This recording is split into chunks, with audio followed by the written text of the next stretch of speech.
Radio Republik Indonesia, kita Indonesia sesungguhnya.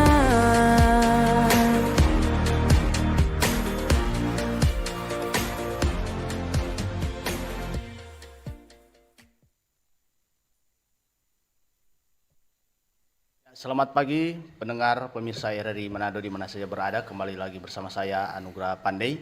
Saat ini dalam edisi 5 Maret 2026 dalam acara Sulut Bicara bertajuk Menakar Bisnis UMKM Kopi di Sulawesi Utara. Dan saat ini telah hadir bersama saya, di samping saya yang pertama dari Dinas Koperasi dan UKM Sulawesi Utara, hadir langsung Kepala Bidang SDM Restrukturisasi Usaha di Dinas Koperasi dan UKM Sulawesi Utara. Selamat pagi Pak Kabid. Selamat datang di RRI Manado. Kemudian hadir juga bersama kami Kak Daniel Tampi, Sarjana Ekonomi sebagai pemerhati ekonomi kreatif. Selamat pagi Kak, yang biasa disapa Kak Umbex ya. Iya. Selamat datang Pak. Dan juga hadir owner Keima Coffee, Kak Andika Rorim Pandey SPD. Selamat pagi, selamat datang di studio Pro 1 RRI Manado, Kak. Ya, pendengar pemirsa RRI Manado, berbicara tentang bisnis UMKM Kopi di Sulawesi Utara. Perkembangan bisnis kopi ini dalam beberapa tahun terakhir kita bisa melihat menunjukkan tren yang positif meskipun banyak tantangan-tantangan yang dihadapi. Nah, tidak hanya yang kita ketahui, UMKM kopi ini tidak hanya merupakan bagian dari gaya hidup, tapi kopi menjelma sebagai ekonomi kreatif yang mampu membuka peluang usaha dan lapangan kerja khususnya bagi pelaku UMKM dan lebih khususnya bagi generasi muda. Mulai dari kedai kopi hingga konsep terbaru ini ada coffee truck, berbagai inovasi bermunculan dan mendapat tempat di tengah masyarakat terutama kalangan anak muda. Dan ini menunjukkan bahwa industri kopi tidak hanya bergerak di sektor kuliner tapi juga menyentuh aspek-aspek kreativitas, pemasaran digital hingga pengembangan produk lokal. Dan dalam 1 jam ke depan ini tanpa berlama-lama kita langsung saja membahas bagaimana bisnis UMKM kopi di Sulawesi Utara. Dan di awal ini saya mungkin ke Kak Daniel sebagai pemerhati ekonomi kreatif. Pandangan Kak Daniel melihat eksistensi bisnis kopi di Sulawesi Utara ini, kira-kira sejauh mata memandang dari Kak Daniel seperti apa? Silakan Kak. Selamat pagi. Izin Pak, izin Bro.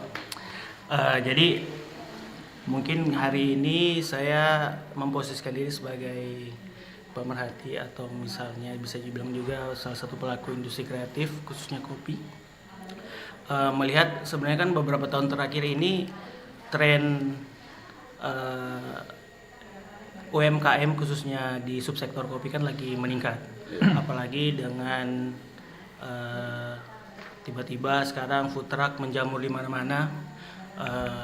Di satu sisi memang ini hal yang positif sebenarnya Pak, karena dengan secara natural, dengan secara organik UMKM itu mulai terbentuk dan terbangun dan masif. Tapi di sisi lain sebenarnya ini juga banyak tantangan Pak, karena jika suatu usaha itu orientasi atau berbasisnya ke sebuah tren, itu biasanya ada durasi atau jangka waktu. Kita sudah melihat kan beberapa contoh misalnya di Flamboyan, salah satu daerah di Kota Manado itu kurang lebih waktunya dari rame sekali sampai sekarang tuh sudah mulai menurun, kurang lebih 2 tahun lah dari dia mulai muncul sampai sekarang dia mulai menurun. Penyebabnya apa ya? Salah satunya karena tren sebenarnya. Makanya menjadi tantangan sekarang kita bagaimana perkembangan industri kuliner, industri aircraft khususnya kopi yang sekarang sedang menjamur di mana-mana, itu kita bisa pertahankan. Karena sayang Pak, kalau misalnya orang karena tren kopi lagi meningkat, apalagi food truck di pinggir-pinggir pantai itu lagi menjamur, orang tiba-tiba ingin berusaha kopi, tapi dengan kemampuan atau dengan ilmu yang sebenarnya tidak mumpuni atau misalnya masih kurang, akhirnya ketika menghadapi sebuah tantangan, akhirnya setelah menghadapi tantangan-tantangan, akhirnya tutup. Dan itu sudah mulai terjadi di beberapa tempat, Pak. Kalau di Kota Manado, selain Flamboyan tadi, kita lihat di MBW mulai tutup. Terus ada juga yang di Marina kan sempat dibuka, sekarang mulai tutup. Mungkin tinggal beberapa yang bertahan. Nah, makanya itu mungkin yang menjadi perhatian sebenarnya. Mungkin mumpung ada Pak Kabid, kita juga mungkin bisa minta kita diskusi hari ini. Kira-kira langkah-langkah apa yang mungkin saya juga bisa memberikan masukan, mungkin siapa tahu bisa diterima juga untuk Pak Kabid, dan nanti ada juga kan dari teman-teman pelaku industri kopi sekarang, agar itu kita bisa antisipasi biar jangan sampai akhirnya orang yang sudah ini kan kalau mau berbisnis kopi kan pasti cari modal, entah dia ekspansi dari tempatnya dia yang kebanyakan kan kalau yang saya lihat sekarang Pak, dia punya tempat, tapi karena trennya lagi di pinggir pantai, dia akhirnya buka usaha di pinggir pantai. Itu kan tambah kos. Nah, ketika dia tidak bisa bertahan, akhirnya kan bisa kayak jadi minus. Nah, mungkin hal itu yang mungkin bisa menjadi perhatian kita sih, kalau melihat industri kopi. Tapi kalau mau dibilang perkembangan, pasti sedang sangat menjamur lah. Kita juga bisa lihat di mana-mana sekarang tuh banyak sekali UMKM kopi. Mungkin itu saja sih dulu dari saya. Ya, makasih Kak Daniel. Saya ke owner Keima Coffee. Kira-kira untuk awal mula untuk bisa terjun dalam bisnis ini dari Kak Andika seperti apa? Mungkin ada spirit tertentu atau goal sebentar yang ingin dicapai sehingga terjun dalam dunia bisnis kopi ini. Silakan Kak Andika. Terima kasih, izin Pak. Kalau dari saya mungkin karena hobi pecinta kopi, makanya coba-coba untuk ikut latihan untuk membuat kopi. Nah, karena udah tahu, makanya coba untuk buka usaha dari kecil-kecilan sampai terjun ke yang tren sekarang yang food truck. Oh, coffee truck. Jadi dulu kan pertama ada kafe, cuman karena tidak jalan bagus makanya tutup. Tapi karena melihat tren-tren sekarang yang sudah mulai naik tentang coffee truck, jadi coba turun ke coffee truck dan jadi sempat dari kedai kopi dari kedai kopi terus terjun ke coffee truck. Dan puji Tuhan sampai sekarang masih jalan sampai sekarang. Cuman ada beberapa kendala karena mungkin sebanyak tempat-tempat baru yang dibuka, makanya yang pertama biasanya ramai, cuman karena ada beberapa tempat yang baru dibuka makanya agak menurun. Iya. Oke. Saya ke Pak Kabid, representasi dari pemerintah. Pak Kabid dari Dinas Koperasi dan UKM Sulawesi Utara, melihat eksistensi kopi di Sulawesi Utara memang sangat-sangat terlihat perkembangannya. Bahkan ada yang bilang kelihatan FOMO, tapi sebenarnya ada sisi bisnis yang sangat-sangat berpotensi untuk dikembangkan. Nah, dari pemerintah sendiri kira-kira melihat ataupun merespon ini dengan program-program yang ada dari pemerintah, apa saja yang sudah disiapkan oleh pemerintah? Silakan Pak Kabid. Ya, terima kasih. Yang pertama kami mengucapkan selamat menunaikan ibadah puasa bagi saudara-saudara yang menjalani, saudara-saudara kita Muslim. Semoga boleh lancar sampai sebentar sore dan sampai bulan puasa ini Ramadan selesai. Terima kasih RRI sudah mengangkat menakar kopi bisnis UMKM ini, karena memang sebagai mitra kerja kami sangat butuh hal-hal semacam ini, dan saya bersemangat dan dengan teman-teman yang ada di saat ini, kiranya boleh dalam waktu 1 jam ke depan kita boleh meningkatkan lah kegiatan industri kopi di Sulawesi Utara. Sebelum lanjut ke pertanyaan tadi, Memang kalau dari segi data, kami punya data di Sulawesi Utara itu ada sekitar 5.000 kedai kopi, usaha kopi, dan itu menyerap sekitar 15.000 tenaga kerja.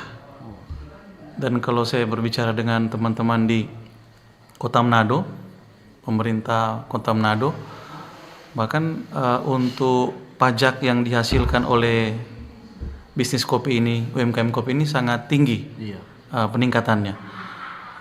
Dan kami tentunya sangat bersyukur Sulawesi Utara sebagai pemerintah provinsi, bisnis kopi kita tidak hanya FOMO saja dengan yang ada di Jawa, di luar, tapi ini memang sebenarnya saya bahasakan kita kembali ke kejayaan kita. Mungkin banyak yang belum tahu di sini, kopi itu adalah komoditas unggulan Sulawesi Utara. Jadi sekitar abad 19, 1830, 1850 itu puncak kejayaan kopi.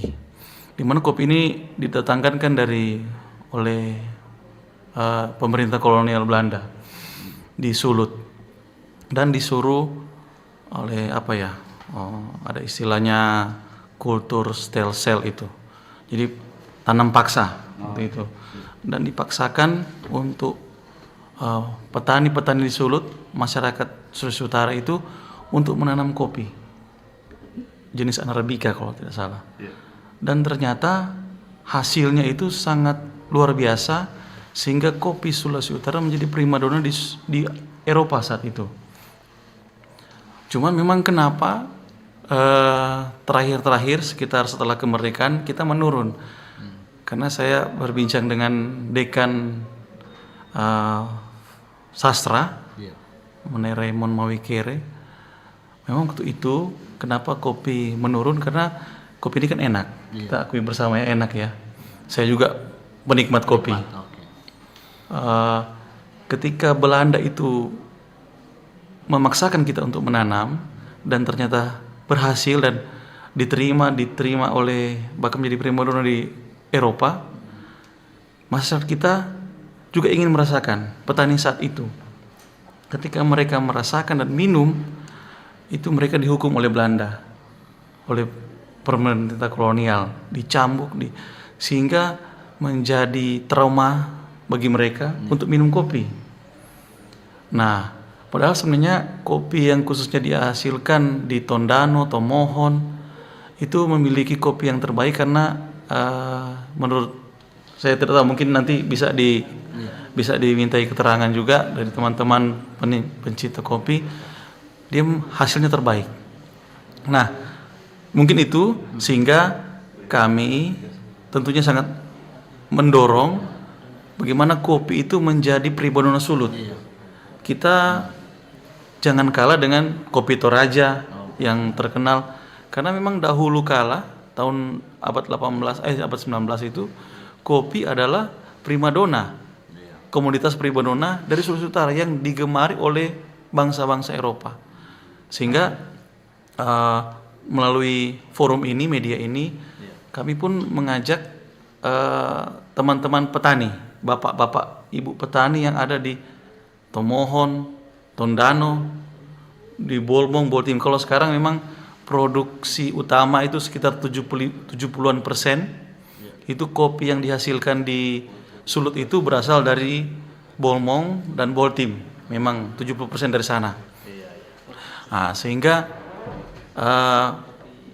kita menangkap energi positif adanya boomingnya kopi di Sulawesi Utara itu harus ditangkap oleh para petani. Sehingga kalau petani mempersiapkan, kalau saat ini kami di data kami itu produksi kopi 3.000 ton per tahun dari Sulawesi Utara. Nah, kalau produksi ini dengan lahan sekitar 5.000 sampai 6.000 hektar. Kalau produksi ini dijual di Sulut dan dimanfaatkan oleh kedai-kedai kopi di Sulut, jadi perputaran uang yang ada di Sulut akan hanya di Sulut dan akan meningkatkan ekonomi masyarakat. Itu yang ingin disampaikan, menjadi motif menjadi andalan juga Pak Gubernur, Pak Maijen TNI Purnawirawan Julius Silvanus SE, bahwa bagaimana meningkatkan industri-industri kreatif dan UMKM yang dalam hal ini kopi. Iya. Mungkin itu Iya. di awal.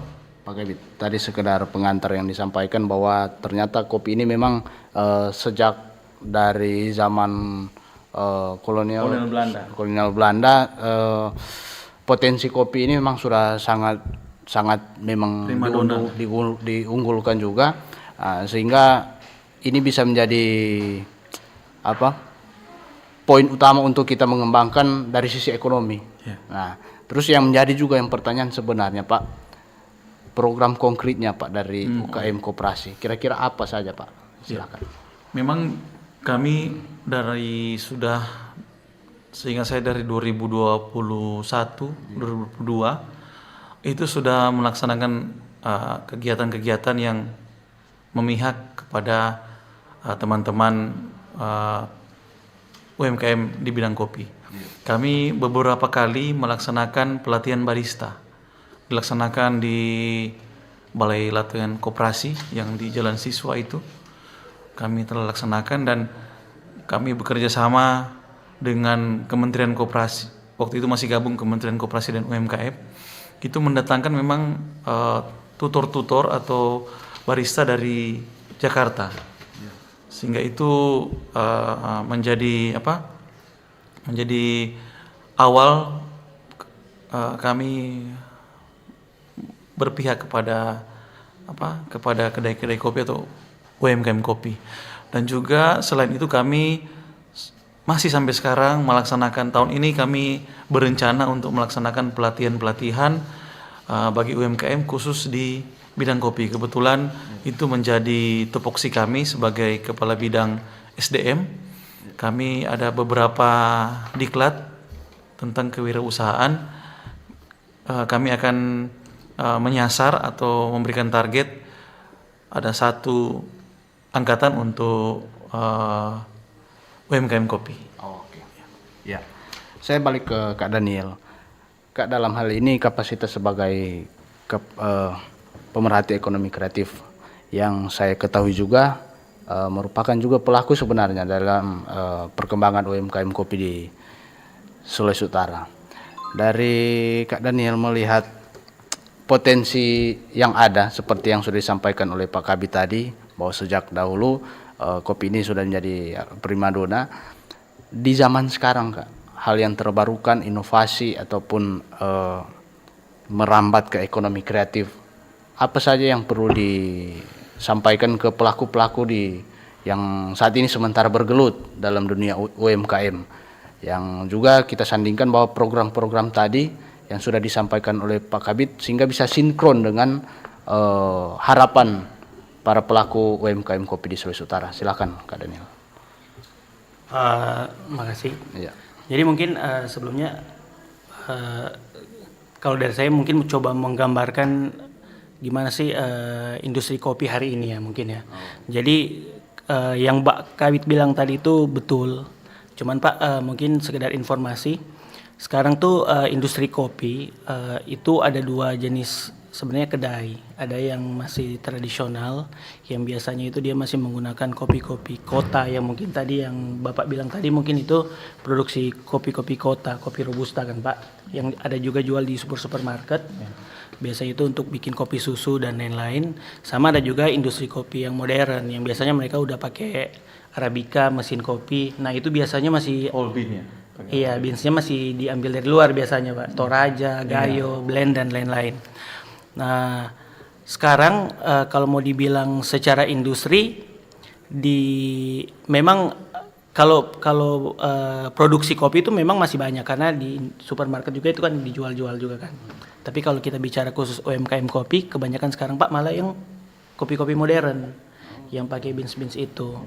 Nah, sebenarnya seperti yang saya bilang di awal tadi Pak, dengan adanya tren coffee truck ini sangat menguntungkan pemerintah sebenarnya, karena UMKM itu secara organik terbentuk sendiri. Mungkin dengan motivasi pertama ikut-ikutan, akhirnya buat atau patungan dan lain-lain. Cuma kan memang setelah itu yang jadi tantangannya ketika tren ini mulai bergeser, akhirnya pelaku-pelaku UMKM ini yang jadi korban. Kan itu sudah terjadi di beberapa tempat kan Pak, dan ya orang-orang di sekitar kita juga. Mungkin masukan saya untuk teman-teman pelaku UMKM dan mungkin pemerintah, kalau kita lihat industri kopi hari ini kan sebenarnya tantangan terbesarnya kan selain kualitas produk itu memang jadi utama. Bapak dari dinas tadi sudah bilang ada pelatihan-pelatihan, mungkin bisa ditambah lagi karena dengan yang mungkin sekarang menyasar ke industri kopi modern misalnya, ini masukannya Pak. Terus yang kedua, selain kualitas, mungkin bukan hanya di sisi kualitas produknya, mungkin kita juga bisa merambat ke coba kita bikin pelatihan tentang branding dan UMKM-nya Pak. Karena sekarang tuh karena saya juga sebenarnya praktisi branding Pak. Jadi kita tuh sering datang ke satu tempat, kalau misalnya kita datang ke satu tempat, kita akan lihat kopi yang mungkin di depan mata atau yang tersedia tempat duduknya atau yang kosong dan lain-lain, kan sebenarnya begitu kan, di tempat-tempat baru. Tapi ketika kita akan datang kembali kan kita akan melihat kopi yang secara rasa sudah bagus dan secara branding itu kan sudah melekat ke kita. Sekarang kan kita lihat banyak kopi yang buka tapi namanya saja kita nggak tahu Pak. Cuma beberapa yang memang memperhatikan branding yang kita tahu namanya. Nah, itu yang akhirnya menjadi tantangan ketika mereka membuka UMKM. Kalau mereka hanya memikirkan yang penting jualan tapi tidak memikirkan kualitas produk, branding, itu juga akan menjadi masalah. Selanjutnya Pak, bisa juga kita bikin pelatihan literasi keuangan Pak. Karena banyak, dan itu terjadi juga ke kita, orang berbisnis tapi tidak tahu mengelola uang Pak. Jadi terlihat laku, tapi giliran ada waktu-waktu mau bayar karyawan atau mau beli bahan, doi nggak ada Pak. Karena secara literasi keuangan memang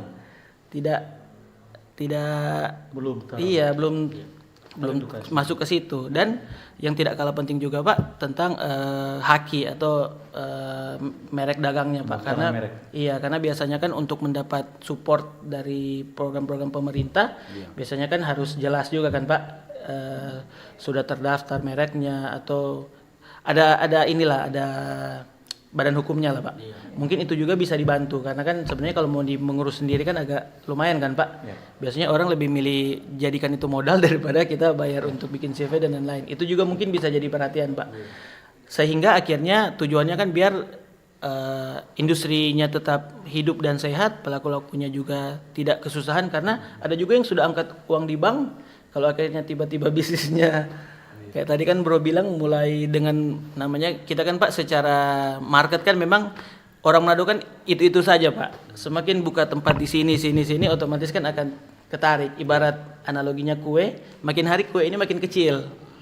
Nah, ketika agak semakin kecil sedangkan kita harus bayar di bank juga tetap sama, itu kan juga akan jadi PR. Mungkin ya biar UMKM juga masih bisa survive lah. Mungkin kalau dari saya masukan untuk teman-teman UMKM dan mungkin untuk Pak Kabid itu sih. Ya. Oke, saya ke Andika, menarik yang Kak Daniel sampaikan tadi menjadi pemicu untuk kita diskusi lebih lanjut ini. Dari sisi pelaku Kak Andika, sistem alur bisnis yang dijalankan oleh Keima Coffee mulai dari distribusi kopi ataupun jenis-jenis kopi itu sendiri, terus memberdayakan pekerja ataupun membuka lapangan kerja, kira-kira sistem alur bisnis dari Keima Coffee itu seperti apa? Silakan Kak Andika. Kalau dari Keima Coffee biasanya kan kita pakai kopi yang dari luar. Soalnya kalau untuk jenis kopi yang ada di Sulawesi Utara kan masih terbatas. Jadi biasanya terambil yang kopi dari Toraja, Palu, terus ada juga Gayo. Jadi yang Bapak Kabid bilang tadi, untuk kopi itu biasanya kalau di Sulawesi Utara, kalau dulu waktu saya masih kecil, ya kebetulan saya dari kampung, dari Ranan Baru. Jadi kampung saya itu waktu dulu itu semuanya petani kopi, jadi rata-rata petani kopi. Tapi karena seiring berjalannya waktu, kopi-kopi itu mulai habis, jadi diganti dengan tanaman yang lebih menghasilkan seperti cengkih. Jadi untuk pohon-pohon kopi ditebang semua, diganti dengan cengkih. Ya mungkin karena salah satu alasannya kurangnya edukasi untuk misalnya kalau mau panen ini kopi mau dijual kemana atau mau olah seperti apa. Makanya orang-orang lebih memilih sesuatu yang pasti dong. Mungkin cengkih, babua langsung di tempat untuk menjual ada. Dan jadi untuk dekat-dekat ini karena kopi mulai naik, makanya saya mulai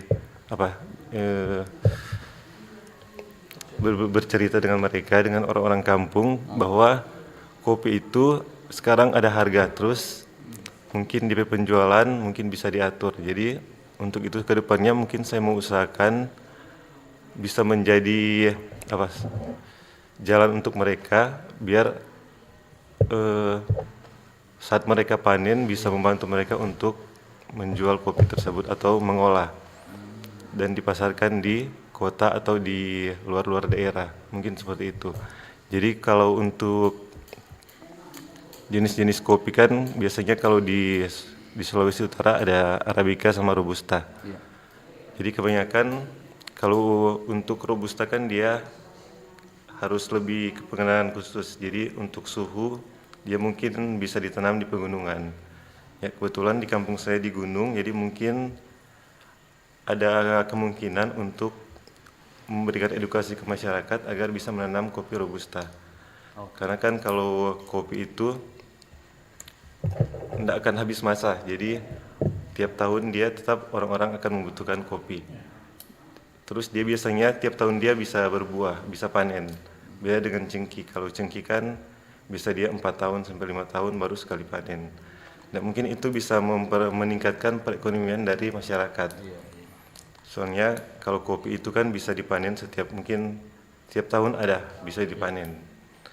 Jadi untuk alur dari Kemah Kopi kan kita biasakan membayar karyawan.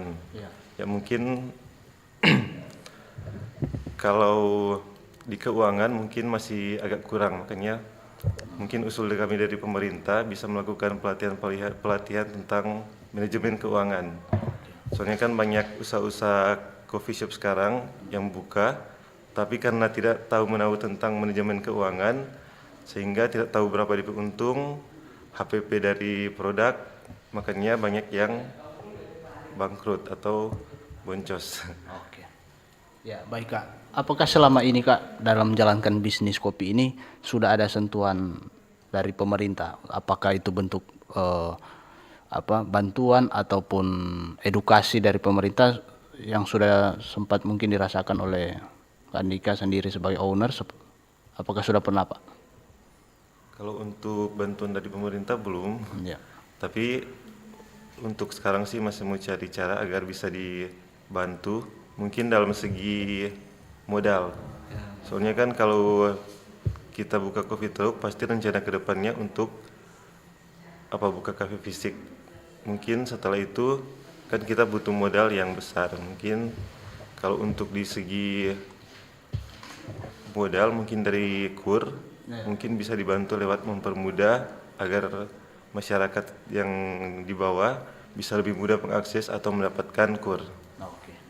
Siap. Baik pendengar, menarik sekali untuk kita lanjut untuk diskusi menakar bisnis UMKM Kopi di Sulawesi Utara ini. Dan bagi Anda yang ingin gabung bersama kami membuka line telepon di 0821 9583 5080. Dan kami juga saat ini live di kanal YouTube RRI Manado. Dan bagi Anda yang ingin memberi masukan atau pertanyaan bisa langsung melalui kolom komentar.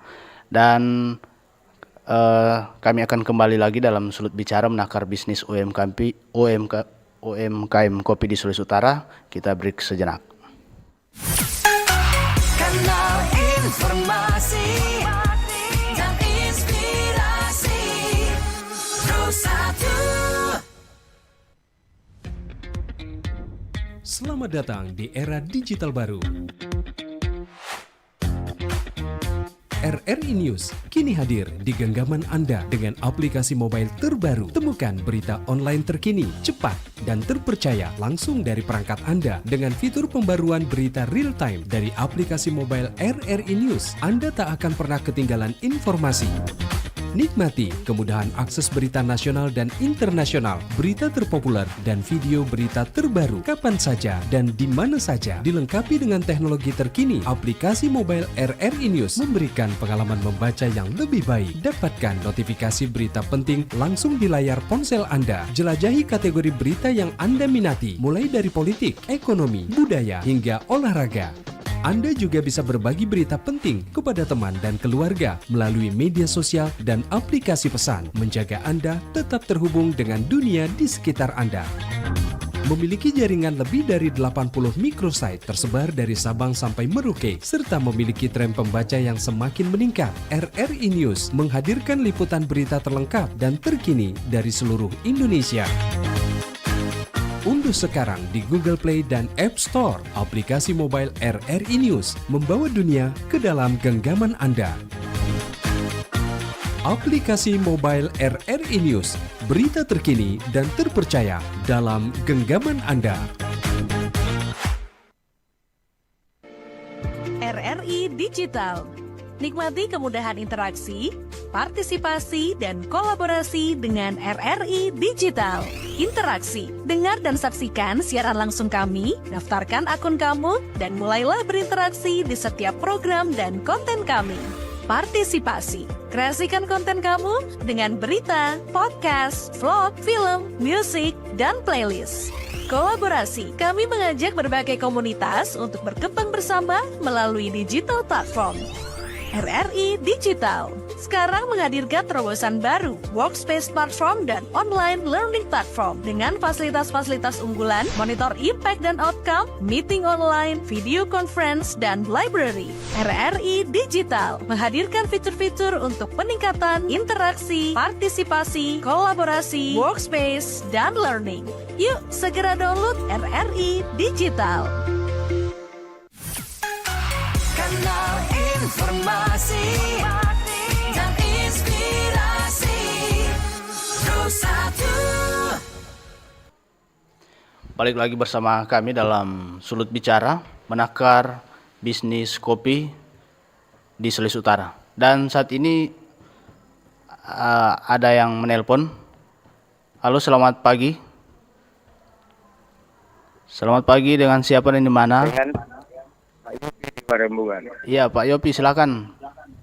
Oke, pertama terima kasih Ya. bagi narasumber yang lagi ngetren ini untuk kopi. Di Parembungan itu dia pohon kopi paling top dulu itu zaman Belanda. Itu di daerah kalau orang dari Sea ke Warembungan itu Kolongan. Apabila kalau kampung Sea di Kolongan itu ke atas sampai Pasung itu dulu ada di tanpa gilingan kopi dari DP sampai ke DP keluar DP biji pakai ada sen-sen yang Belanda baking dulu itu DP tampungan di Kolongan yang sekarang ada bangun perumahan apa itu Royal Hills atau apa itu jadi pohon-pohon besar itu di Warembungan dulu itu dia pohon-pohon kopi sampai sekarang ada di kampung Warembungan masih ada itu orang bilang di kopi-kopi itu jaga lima jaga Adam itu tak masuk kampung kopi-kopi tapi mau cari dia pohon kopi sebenarnya ada. Karena ada orang cabu-cabu. Ya. Ini kurang tertinggal yang di batas mata air Brown yang ada tersisa sedikit-sedikit. Iya. Karena orang tua dulu, orang marah sekali itu kopi kalau jaga bunuh. Di sini di Warembungan ini sampai sekarang masih ada yang piara pohon kopi itu ada dua rupa, ada dua macam DP kopi. Yang orang bilang kopi gross itu robusta atau apa itu, dengan itu orang bilang kopi yang halus. Itu kopi yang halus itu kalau waktu sini juga ada macam dulu Belanda ada tertinggal di Warembungan. Dorang suka sekali itu kopi yang halus. Iya.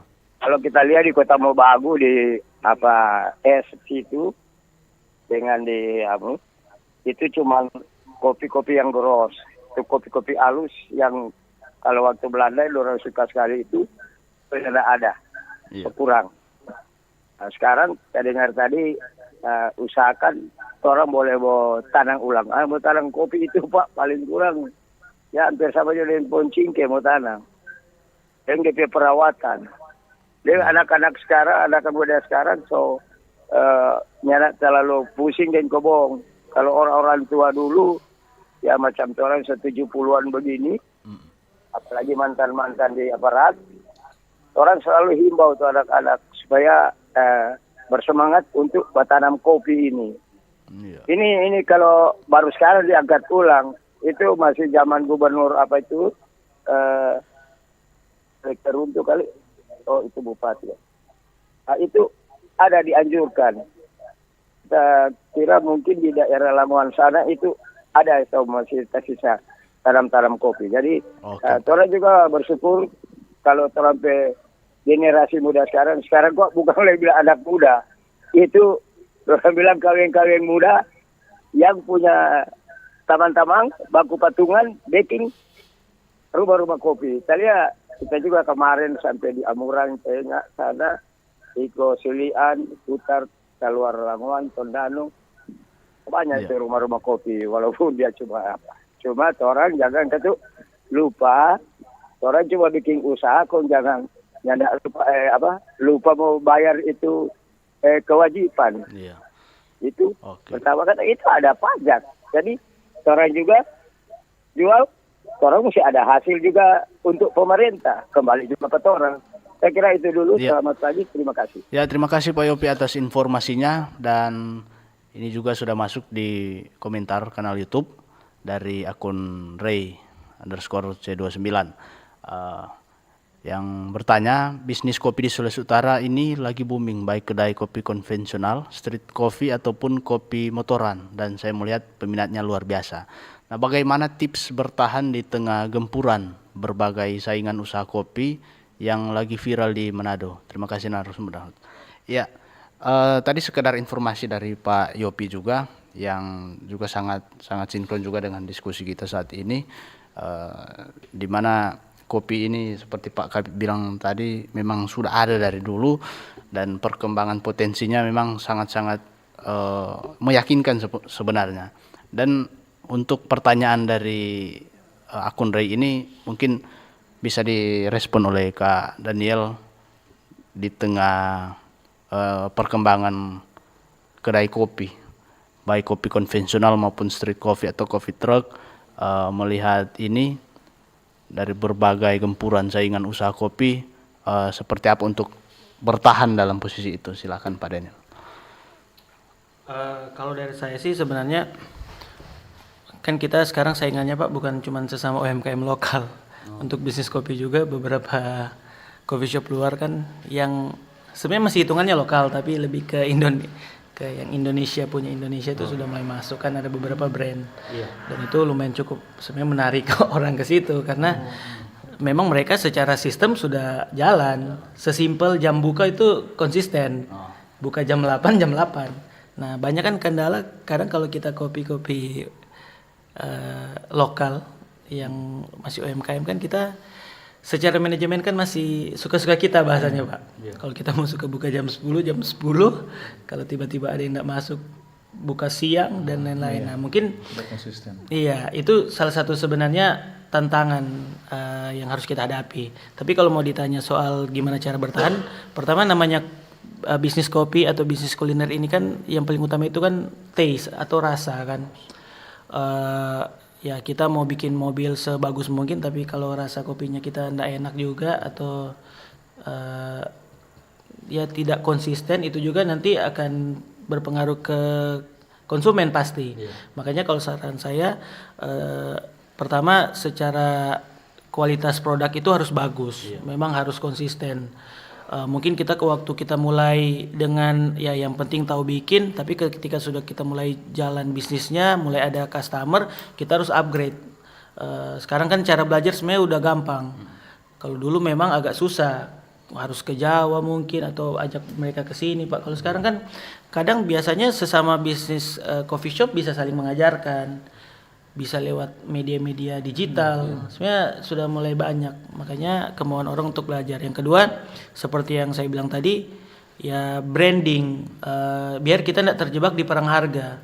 Karena sekarang beberapa coffee shop yang secara brandingnya memang mereka bentuk, itu biasanya mereka bisa menetapkan harga sesuai dengan brandingannya mereka. Ya mungkin kita bisa notice lah, udah mulai kepikiran lah brand-brand itu. Bahkan ada yang membuat harga kopi itu di atas harga 30 ada, 40 ada untuk kopi lokal. Tapi dia pede karena dia rasa secara branding dan taste dia kuat. Makanya itu juga harus kita perhatikan biar kita tidak terjebak di perang harga. Nah itu kan yang bahaya kan Pak, ketika kita terjebak di perang harga. Bakulang lebih murah akhirnya margin lebih tipis, lebih tipis. Ya bulan depan sudah coba buka. Cuma dapat lala ini tidak dapat untung. Contoh tuh. Dan mungkin yang ketiga, kita secara mental pengusaha itu ya kita harus menyala, karena berbisnis ini kan tidak selalu untung, tidak selalu dapat banyak. Kadang kita juga mungkin lagi dapat sedikit. Nah itu kita mental pengusahanya juga harus muncul. Karena kebetulan kita juga sebenarnya bukan core utama bisnisnya, karena bisnis kita kan mungkin di agensi dan media, tapi karena punya kantor kita sempat buka juga coffee shop, dan kita tahu gimana tanggal-tanggal jatuh tempo yang owner mulai stres karena aduh tanggal segini mau bayar karyawan, mau bayar listrik dan lain-lain, sedangkan income misalnya enggak lagi bagus. Nah itu kan kalau mental aduh sudah jauh. Nah itu juga yang mungkin akan bisa menjadi salah satu cara untuk kita bisa bertahan. Tapi balik lagi, namanya ini bisnis kuliner, bisnis kopi yang ada rasanya, yang paling utama itu secara rasa sih harus kita perkuat sih. Kalau kita sih mungkin sarannya itu. Ya. Saya ke Andika Kak, sebagai owner melihat juga persaingan ini. Apalagi Kak pernah sudah mengalami bisnis kopi lewat kedai, terus sekarang ada di coffee truck. Perbedaannya tadi Kak sudah sampaikan, tapi melihat persaingan ini, kedai kopi ataupun bisnis kopi di lokal secara Sulawesi Utara ini, dari Kak Andika sebagai owner Keima Coffee, melihatnya persaingan ini seperti apa, dan mungkin dari Keima Coffee ada mungkin ciri khas tersendiri sehingga bisa yakin bahwa bisa mendirikan coffee truck, bahkan menghadirkan menu-menu yang merupakan recommended dari Keima Coffee. Silakan Kak Nika. Terima kasih. Jadi kalau untuk kedai kopi dan coffee truck di Sulawesi Utara, apalagi khususnya di Kota Manado kan, biasanya tiap bulan itu biasanya tertambah. Jadi untuk sekarang sudah lebih banyak, jadi persaingan juga semakin tinggi. Jadi untuk menjaga agar usaha kita tetap berjalan baik, terus biar tetap lancar dan bertahan, itu biasanya kita lihat dari segi konsisten dari segi produk atau rasa. Jadi kalau untuk di Keima Coffee, orang ada beberapa signatur yang ya kalau mau dibilang yang cukup baik, terus respon dari peminat juga bagus. Dan juga untuk produk-produk yang baru biasanya kita keluarkan, mungkin kalau ada orang yang sudah bosan dari kopi-kopi yang sama, kita biasanya keluarkan produk baru, terus di branding lewat Instagram atau media sosial. Jadi untuk brandingan biasanya orang cari teman-teman, terus story tentang kopi, tentang DP rasa, terus DP tempat, DP suasana. Biasanya itu kalau dari Keima Coffee. Untuk kedepannya mungkin bisa untuk Instagram, biasanya promosi lewat Instagram. Ya, Kak mungkin bisa dijawab sekaligus ini dari kanal YouTube juga, dari akun Medot88. Pertanyaannya, adakah standar kualitas dan harga kopi? Bagusnya bisnis kopi ini juga mengakomodir UMKM kecil, contohnya produsen keripik atau kue-kue tradisional. Nah dari Keima Coffee apakah sudah mengakomodir ini Kak? Juga melihat standar kualitas dan harga kopi, juga melibatkan UMKM kecil, seperti dagang-dagang kecil itu, dari Keima Coffee sudah mengakomodir ini? Okay. Untuk Standar dan kualitas kopi biasanya orang pakai standar tentang beans atau jenis beans yang kita pakai untuk membuat satu minuman.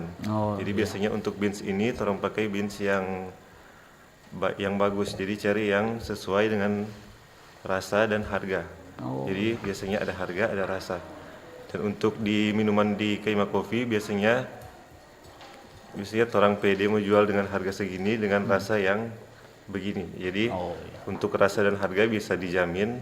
Terus untuk UMKM kecil, contohnya kalau untuk kue-kue tradisional, biasanya kan ada orang-orang yang bawa kue di kedai, terus orang yang bantu jual. Jadi orang saya masuk kue, orang bantu jual. Jadi itu bisa membantu mereka walaupun orang tidak berjual, orang yang kerja. Berarti ada sinergitasnya ya. Ya, ada telepon juga yang masuk. Halo, selamat pagi. Iya, halo, selamat pagi. Dengan siapa dari mana? Dengan Cliff dari Motoling ini. Oke, silakan Pak Cliff. Tetangga di Gerakan Pagi. Oh iya. Begini, kalau bercerita sejarah dulu kan, di kampung kita tuh orang tua dulu di desa Pualutan, orang bilang kan di kintal-kintal ada kopi.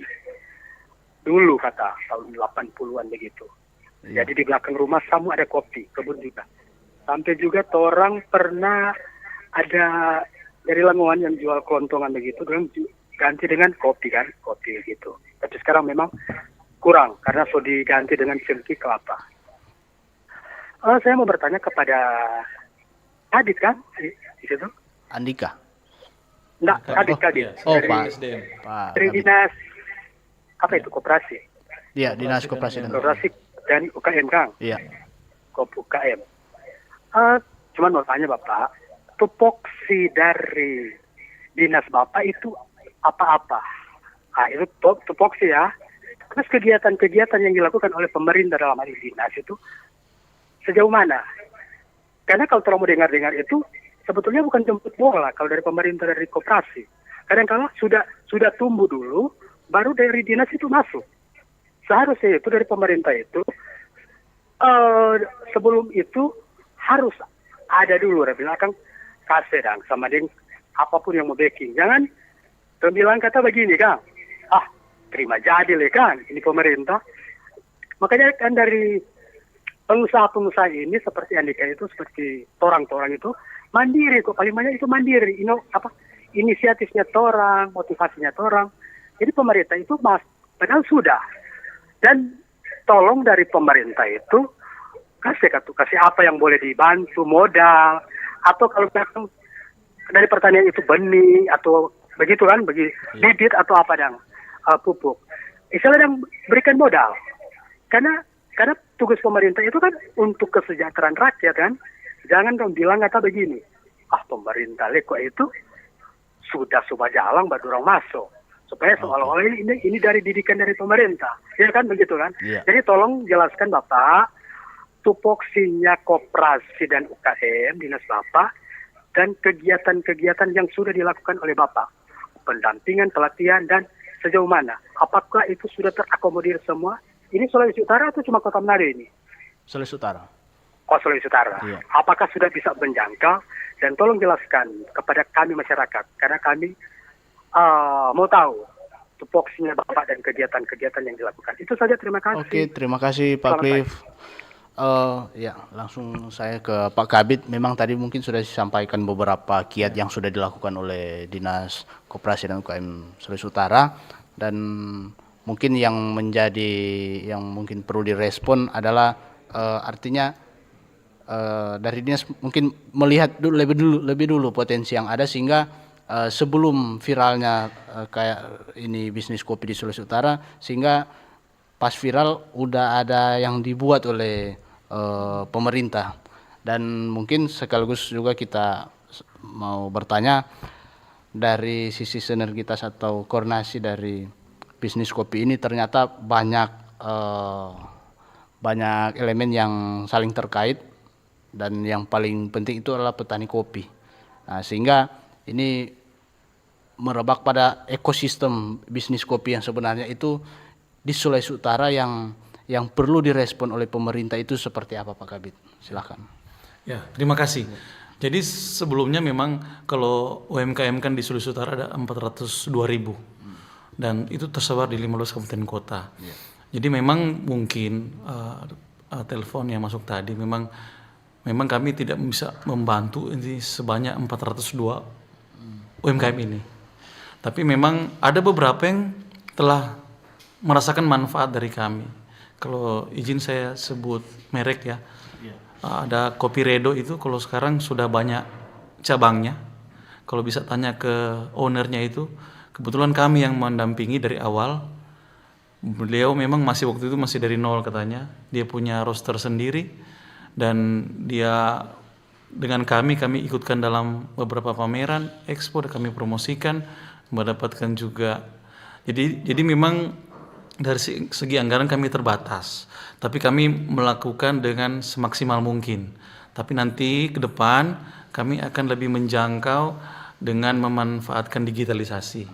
Nanti kebetulan kami dipercayakan tahun ini sebagai kepala bidang, kami akan melakukan terobosan-terobosan. Misalnya dari segi pelatihan kami akan buka melalui medsos, melalui akun Facebook, akun Instagram Dinas Koperasi Sulawesi Utara, Koperasi dan UMKM. Jadi sehingga melalui forum ini kami himbau, follow-lah akun kami, akun Dinas Koperasi UKM Daerah Provinsi Sulawesi Utara, baik Facebook maupun Instagram, sehingga nanti ada peluang-peluang, ada kerjasama kami infokan melalui medsos kami. Kami memang tidak bisa menjangkau ini, agak susah ini memang, apalagi kami skala provinsi. Memang di kabupaten kota ada juga, ada Dinas Koperasi UKM kabupaten kota. Jadi kami berusaha yang terbaik. Saya sedikit ingin menanggapi tadi yang pertanyaan oleh YouTube. Jadi silakan Bapak Ibu sebelum memulai atau bahkan kalau sudah memulai, tetapkan target pasarnya apa. Kan ini penikmat kopi kan bervariasi. Ada yang memang dia pencinta kopi yang harga di bawah 10.000, ada yang cuma 5.000, ada yang biar 30.000 lebih dia bayar. Jadi sebelum memulai atau kalaupun sudah memulai, tetapkan saya mau jual kopi ini untuk kalangan siapa, sehingga treatmentnya akan berbeda. Kalau mungkin yang di atas 30.000 dari segi packaging itu sudah lebih premium. Kalau mungkin cuman yang 10.000 ya seadanya. Itu, dan kemudian banyak mungkin yang masih belum memisahkan keuangan pribadi dan keuangan usaha. Jadi kadang sama tadi Trompe Bro Daniel bilang serta semua bayar gaji, so bingung. Karena mungkin waktu untung ketika mungkin anak mau pergi sekolah, napa so kasih itu jajan, atau ada mau beli handphone so pakai jajan, padahal itu sebenarnya masih mesti dicatat dulu sehingga bisa kelihatan, oh ini kita bulan ini untungnya berapa, modal yang kita keluarkan berapa. Dan itu penting juga pada saat pengajuan KUR di bank, kredit usaha rakyat. Mereka menginginkan catatan keuangan atau laporan keuangan, dan mereka bisa melihat, oh ini usaha ini sehat, usaha ini layak untuk diberikan modal sekian. Dasarnya adalah laporan keuangan. Jadi kami juga yang berikut memotivasi agar teman-teman yang punya usaha UMKM itu mencatat semuanya, laporan keuangannya. Selain itu menjadi evaluasi bagi usahanya, itu juga bermanfaat untuk pengajuan KUR tadi. Ya. Dan berikut juga yang penting adalah menjaga, sama dengan Bro Daniel bilang tadi, rasa. Karena ini taste, karena sama dengan kuliner. Jadi minimal atau harusnya orang datang di Kaima misalnya kopi hari ini, DP rasa sama dengan bulan depan, sama dengan minggu depan. Jadi mungkin bisa di treatment baristanya bagaimana agar rasanya tetap konsisten.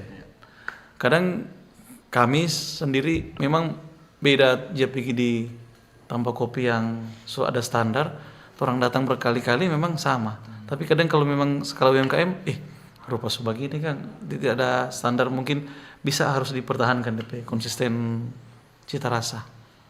Dan terakhir, untuk lebih meningkatkan nilai kopi adalah pakai selain branding, pakai DP story.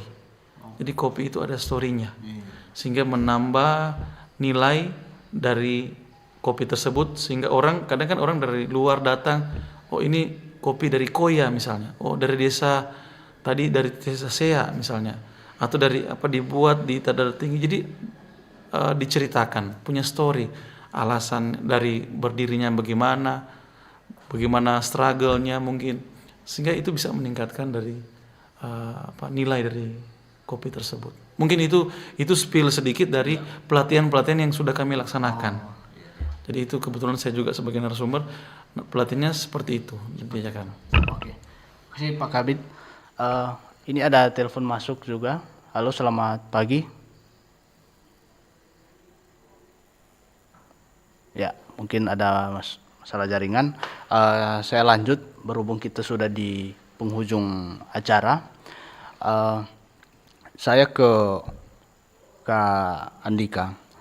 Dengan adanya spill-spill yang sudah disampaikan juga salah satu oleh Pak Kabid tadi, dari Keima sendiri untuk membangun kolaborasi dengan berbagai pihak, salah satunya dengan pemerintah, kedepannya untuk mengembangkan potensi bisnis kopi di Sulawesi Utara ini, apa yang akan dilakukan oleh Keima Coffee, dan juga bisa disampaikan closing statement Kak Andika untuk harapan dari pelaku UMKM kopi di Sulawesi Utara ini, seperti apa yang diharapkan untuk kedepannya, karena yang kita ketahui di balik merebaknya atau menjamurnya bisnis kopi ini, lama-kelamaan juga satu persatu mulai hilang. Salah satu yang sudah disampaikan oleh Kak Daniel tadi, bukan hilang, tapi mulai kurang untuk konsumen-konsumen di beberapa tempat.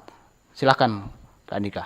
Terima kasih. Mungkin kalau untuk kolaborasi dengan pemerintah, mungkin bisa ditingkatkan untuk pelatihan-pelatihan, serta untuk mempermudah untuk bantuan dari usaha, mungkin dari modal atau UMKM.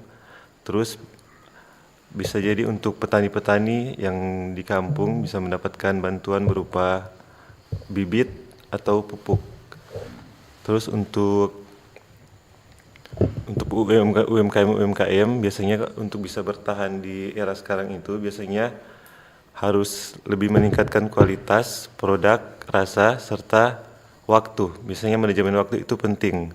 Terus biasanya kalau waktu bagus, biasanya kalau jam buka tepat, biasanya kan kalau orang datang di jam 8, terus besoknya dorang datang lagi jam 8 terus belum buka, biasanya kan dorang pasti berpindah di tempat yang lain.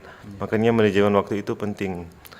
Ya mungkin itu saja, biar bisa bertahan, dorang harus tingkatkan kualitas, harga, rasa, terus konsisten terhadap waktu. Oke, terima kasih Kak Andika. Saya balik ke Pak Kabid. Dengan adanya potensi-potensi UMKM ini, Pak, dengan berbagai elemen yang terlibat dari sisi pemerintah, lebih khusus dari Dinas Koperasi dan UKM Sulawesi Utara, menanggapi ataupun merencanakan atau merancangkan program-program atau kiat-kiat ke depan yang akan dilakukan oleh Dinas Koperasi dan UKM Sulut seperti apa? Sekaligus closing statement Pak Kabid. Oke, terima kasih. Jadi konkretnya kami menyarankan tadi break tadi sudah sampaikan, kami menyarankan agar para usaha UMKM ini membentuk komunitas. Selain dari komunitas itu bisa ada transfer ilmu karena satu komunitas, dan juga memudahkan kami untuk mencari peserta nanti pelatihan, sehingga kami menghubungi bisa mudah dan bisa gampang untuk terkait peserta yang akan dilatih begitu. Dan kemudian tadi saya dengar ada persaingan harga, memang kami menyarankan ada komunitas. Ketika komunitas ini sudah settle, dia bisa menjadi koperasi. Jadi koperasi itu kan gabungan orang per orang yang berusaha yang sama. Jadi kalau ini koperasi, bisa diberikan aturan bahwa untuk harga kita sepakat sekian, sehingga tidak terjebak di permainan harga yang sama yang tadi Bro Daniel bilang. Lama-lama DP margin so tipis, karena di sana turun, orang tambah sih turun, akhirnya yang dirugikan adalah pengusaha tersebut. Jadi bikin komunitas sehingga selain memudahkan, juga memudahkan dalam kami menghubungi, juga memudahkan dalam konsolidasi dan ke depan bisa menjadi koperasi. Dan kami juga punya kegiatan namanya business matching. Business matching ini kami menghubungkan antara B2B, bisnis ke bisnis. Bisa jadi dari pengusaha kopi Sulut ke petani, begitu. Dan kemudian bisa jadi dari petani juga mendapat media untuk seperti tadi ada bilang ada kerjasama dengan petani tapi tidak konsisten. Akhirnya ketika permintaannya sudah banyak, petaninya tidak bisa mengimbangi. Dengan demikian ke depan bisa lebih fokus lah. Dan kalau untuk khusus segmen, jadi pendengar RRI dimanapun yang berada di Sulawesi Utara, kami ingin memotivasi untuk mengembalikan kejayaan kopi di Sulawesi Utara. Kita punya pasarnya sedang booming. Kita punya pasarnya, lahannya kita punya, bahkan potensinya kita punya karena daerah kita itu cocok untuk ditanami kopi. Mari dari sisi hulu, dari segi petani untuk memaksimalkan ini. Karena memang walaupun ini kopi lama, DP bertumbuh baru bisa dipanen, tapi sama yang tadi owner kopi bilang bahwa ini tidak akan putus karena memang saya sendiri penikmat kopi ini tidak akan putus ke depan. Jadi marilah kita menjadikan kopi ini tuan rumah di negeri sendiri, sehingga UMKM, kedai kopi, pelaku UMKM kopi tidak mencari kopi lagi dari luar, tapi mencari kopi di Sulawesi Utara. Demikian. Ya, baik. Ditutup oleh 1 menit, Kak Umbex. Untuk ke pelaku-pelaku saja, Kak Umbex, melihat dari seluruh kabupaten kota yang di Sulawesi Utara, pelaku-pelaku UMKM kopi, bisnis kopi ini untuk bertahan di dunia yang penuh persaingan. Silakan, Kak Daniel. Mungkin sedikit ke Pak Kabit, Pak, mungkin yang seperti saya bilang tadi, mungkin ke depan bisa lebih banyak tambahkan lagi, mungkin workshop lebih ke gimana bantu badan hukumnya, Pak. Sama mungkin ke pelatihan-pelatihan kayak branding dan lain-lain, karena mungkin itu juga sekarang yang menjadi kebutuhan, karena penting untuk memunculkan UMKM baru, tapi mempertahankan UMKM yang sudah ada itu juga jauh lebih penting karena efeknya besar. Dan kalau untuk teman-teman UMKM di seluruh Sulawesi Utara, memang kalau kita bicara bisnis kopi ini kan akan ada terus, karena ini bukan sesuatu yang akan hilang.